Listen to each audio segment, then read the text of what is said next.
അയ്യോ മിസ്സിന്റെ കയ്യിൽ answer paper ഉണ്ട്, ഞാൻ ഒന്നും എഴുതിയിട്ടില്ലായിരുന്നു, എനിക്ക് എന്തായാലും മാർക്ക് കുറവായിരിക്കും. ഉജു എന്തൊരു ആക്ടിങ് ആടി ഇവള്. Silence please. നിങ്ങളുടെ ആൻസർ പേപ്പർ ഒക്കെ ഞാൻ നോക്കിയിട്ടുണ്ട്. മാർക്ക് കേട്ട എല്ലാവർക്കും അഭിമാനിക്കാം. അങ്ങനെ വരാൻ വഴിയില്ലല്ലോ. ലൂസി 50-ൽ 8 മാർക്ക്. ഓ മിസ് നമ്മളെല്ലാരും ട്രോൾ ചെയ്താടി.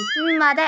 മിക്കി 50-ൽ 10 മാർക്ക്. കണ്ണാപ്പി 50-ൽ 2 മാർക്ക്. നീയൊന്നും ബുക്ക് വെച്ച് എഴുതിയാൽ പോലും ജയിക്കത്തില്ലെന്ന് ഇപ്പൊ മനസ്സിലായി. ഇവൻ ഈ 2 മാർക്ക് ഇവിടുന്ന് കിട്ടി. ആർക്കറിയാം. ബിജിൻ 50-ൽ 15 മാർക്ക്. പിങ്കി 50-ൽ 50. വെരി ഗുഡ് കേട്ടോ. താങ്ക് യു മിസ്സേ. കണ്ടില്ലേ നേരത്തെ ഇവള് എന്തൊരു ആക്ടിങ് ആയിരുന്നടി. ഇവക്കൊക്കെ ഓസ്കാർ കൊടുക്കണോടി. 10 എണ്ണം. നീതുമോൾ 50-ൽ 12. അമൃത 50-ൽ 11. അയ്യേ നിനക്ക് എന്നെക്കാൾ 1 മാർക്ക് കുറവല്ലേ. അടി നിന്റെ പേപ്പറും തരോടി. നീ ആൻസർ എഴുതിയേക്കുന്ന രീതിയൊക്കെ ഒന്ന് കണ്ടുപഠിക്കാനാ. എനിക്ക് വയ്യ ഈ പിള്ളേരുടെ ഒക്കെ ഒരു കാര്യം. എന്നാ കൊണ്ടുപോ. മിസ്സേ നീതുമോക്ക് 2 മാർക്ക് എക്സ്ട്രാ ഇട്ടിട്ടുണ്ട്, കൂട്ടുമ്പോ 10 ഉള്ളൂ. എടി കൊള്ളി ആണോ? പേപ്പർ ഇങ്ങ് തന്നേ, ഞാനൊന്ന് നോക്കട്ടെ. ഇപ്പൊ നിനക്ക് എന്നെക്കാൾ 1 മാർക്ക് കുറയുമല്ലോ, ഒടിക്കെടുക്കാ. എടി ദുഷ്ടത്തെ, നീ എന്നെ ചീറ്റ് ചെയ്തല്ലേ.